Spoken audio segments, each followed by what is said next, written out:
new hot and techy Brezza, the Citybird SUV.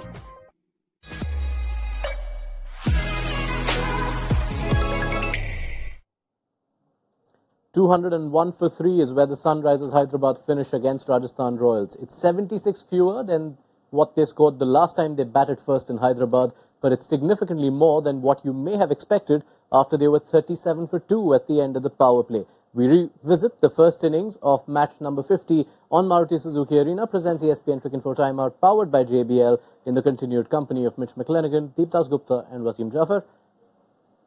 Lots to unpack from that innings. Sunrisers making 200 feels like it's low, but given the kind of power play, 37 for 2, something no one saw coming, 200, and that effort from Nitish Reddy is special. Yeah, I mean, it looked like the pitch was a little bit difficult at the start because they were not getting the timing right. I thought the Rajasthan bowlers bowled well at the start, and then obviously they were behind in the game, Sunrisers. But the way Nitish Reddy and then Travis Head also, played a different role. We all have seen him play a different role up until now. But today he showed his other side, played the situation and then obviously cut loose later on. Nitish Reddy has been a standout performer. For a 21-year-old to bat like that, 8 sixes, 3 fours, and in a tough situation. He's done it against Punjab as well. I remember when they had lost the top order. And to do that again, I thought he's given them a good score on a little bit of tricky pitch. I won't say it's really bad, but I think it's a good score for them to defend. Yeah, the real positive in that was that he came in under pressure. Yeah. Like you said, they got off to a good start, Rajasthan, and he came in the power play when they were really behind the 8 ball. And to come in at number 4, where Markram's been batting, he's been doing that role, was awesome that he absorbed that pressure and then built that significant partnership with Travis Head to put them in a great position. And there's some of that ball striking. That was sensational. Yeah. Now, we know Travis Head's a good striker of the ball, and he struggled to time the ball consistently today, but Nitish Reddy, that was class, pure class. Yes, 76 of 42 he finishes, in which there is 44 runs of 18 balls against Ashwin and Chahal. You thought Ashwin and Chahal will have a challenge bowling to the likes of Head and Sharma and Klassen, but on a day where they kept the others quiet, by Klassen, Nitish Reddy, to take down Indian spinners of that repute for such a young batter, Deep? I think it was a very matured innings because obviously when he came in initially, he took his time. I think the way he paced it, I think they started going after the bowlers post the second strategic timeout. So they kind of created that platform, laid down that platform, Travis Head and Nitish Reddy, and some of those shots, I think they also kind of under pressure, they didn't bowl the right lengths because it was on the slower side, so you couldn't go short. And the moment you go a little fuller, then you get into that hitting zone again. So I think in the second spell or the second half of their spell, both the spinners, they were either too full or too short. But that's also got to do with the quality of batting that we saw. I think it was really, really good, Nitish Reddy. And somebody, of just 21, he bowls as well. He bowls seam up. So if you're looking for a seam up all-rounder, he's just 21. Yeah, you got to kind of, start investing in someone like him. Yeah, if it was 2 days earlier, I would have asked, is he but for the moment, that will wait. He also had Nitish Reddy top scored. There was a half century for Travis Head, a half century unlike any other half century we've seen from Travis Head in a while. He was kept under his usual flow of runs at the start of the power play. But what did you make of that effort from Head overall? I think it was a good innings. He batted the situation. He knew that it wasn't an easy pitch at the start, and he played his time and then obviously cut loose a little later on. Obviously that strike rate is not the same that we associate with Travis Head. But I think he understood that. They had lost a couple of wickets and he needed to bat that situation. And again, because he's a very good test player also, he knows, it's not going to be same all the while.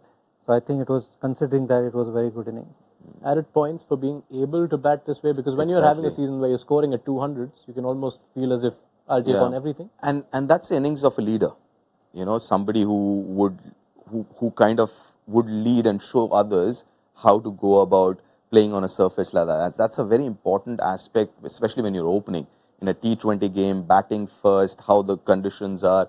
So you try and set the right tone. And I think that's what he did. Initially realized it's not an easy surface to bat on, didn't take risks. It's not that he wasn't, he wasn't even taking those risks.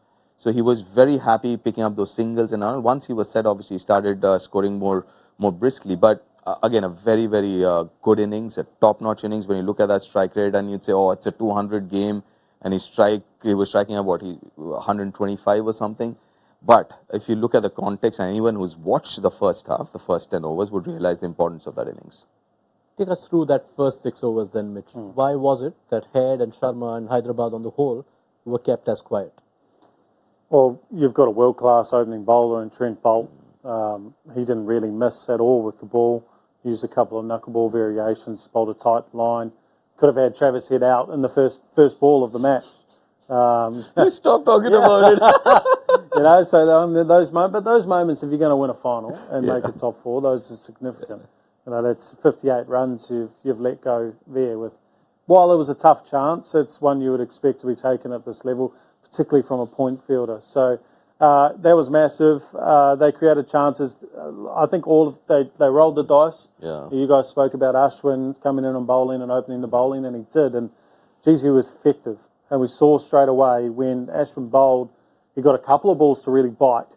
If you get a couple of balls to bite with the new ball, all of a sudden the opening partnership starts going, well, maybe the wicket's not as good as we thought it was going to be when we chose to bat first. So I think maybe at that point, that's when Travis Head said, okay, maybe I do need to temper myself here, particularly after Abhishek got out. He had to kind of say, okay, the wicket's not going to give us what we want with the new ball. We're just going to have to bide our time and look for openings at other points. And I think that's where Rajasthan will be disappointed, that their spinners, like you say, didn't bowl good enough lengths and control that middle period like you would expect them to. And that kind of flowed into Heinrich Klaasen and Nitesh Reddy really coming home really strong. They really shouldn't have got over 170, 175 there. But at the end, they really capitalised the Sunrisers. Yeah, it's a day out for Ashwin, which is far better than what the numbers suggest with none for 36. But take into account those 2 power play overs against this Sunrisers lineup, and that might well be a point we revisit later on in the day once we know the result. But we have to speak about Yuzvendra Chahal. You brought up that game that Klaasen had played in 2018. Yeah. There was a T20 in that tour where Chahal conceded 64. That's the only worst outing he's ever had in T20 cricket.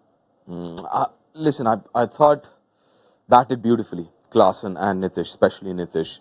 He tried almost everything in his armory. Those, slow outside off stump, wide deliveries, the quicker ones and everything. But to Nitish's credit, I think he was up for it. I think the way he batted for everything. Because the good part about Nitish is he's not an out-and-out modern-day T20 batter. Because he's got his experience of playing first-class cricket as well. So he's a good combination of a 3 format. He's more of a 3 format batter. So he's got that, the power hitting side of him, the T20 side of him, but he also has the red ball skill set with him, and I think that's what we saw from him against someone like Yuzvendra Chahal, who I thought again did miss the length on this pitch. Yeah, we have to point out that the curses continue. Yeah. This has continued. So we've got Jaswal, we've got Samson to come. So who's got Jaswal? Huh? Who's got Jaswal? I don't know. Presently, we're talking about the Indian World Cup squad and not our Impact Olympics. That's another thing we focus on. It's coming true, isn't it? Yeah, it's not going well. Yuzvendra Chahal going for 62, which is the second most runs conceded by a spinner in any IPL game.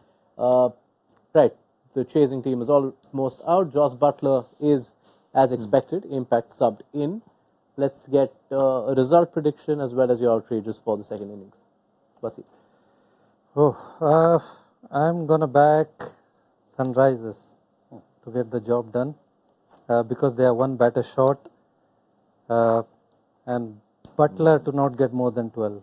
Ooh. Butler under 12, which will dent Deep Dasgupta. Right, okay.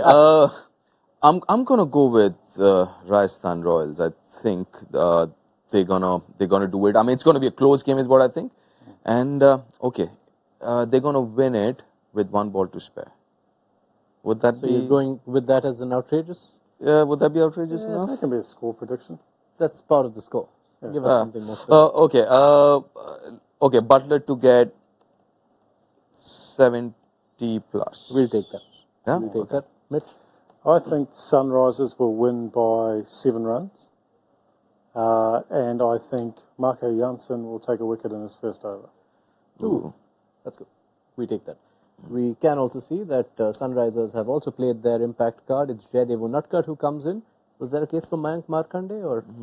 Yeah, that was what I thought. They'll probably go with a spinner, but they've got a couple of spinners. They've got Abhishek Sharma, they've got Shahbaz Ahmed. There, yeah. So maybe we don't know whether it's a due or no. Yeah. But Unadkat has bowled well. He's probably their death option.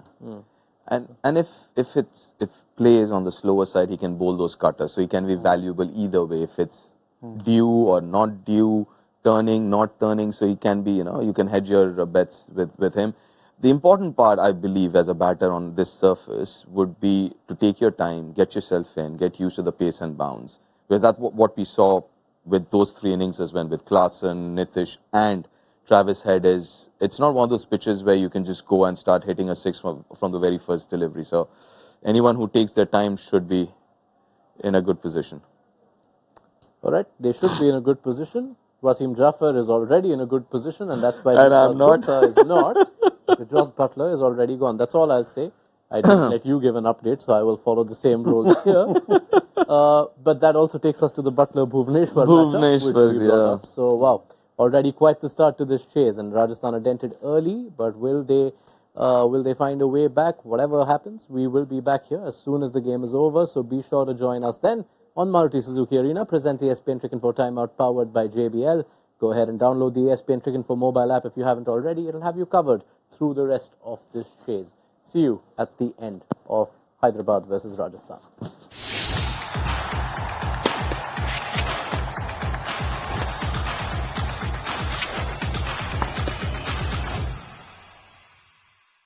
All new hot and techy Brezza, the City Bred SUV.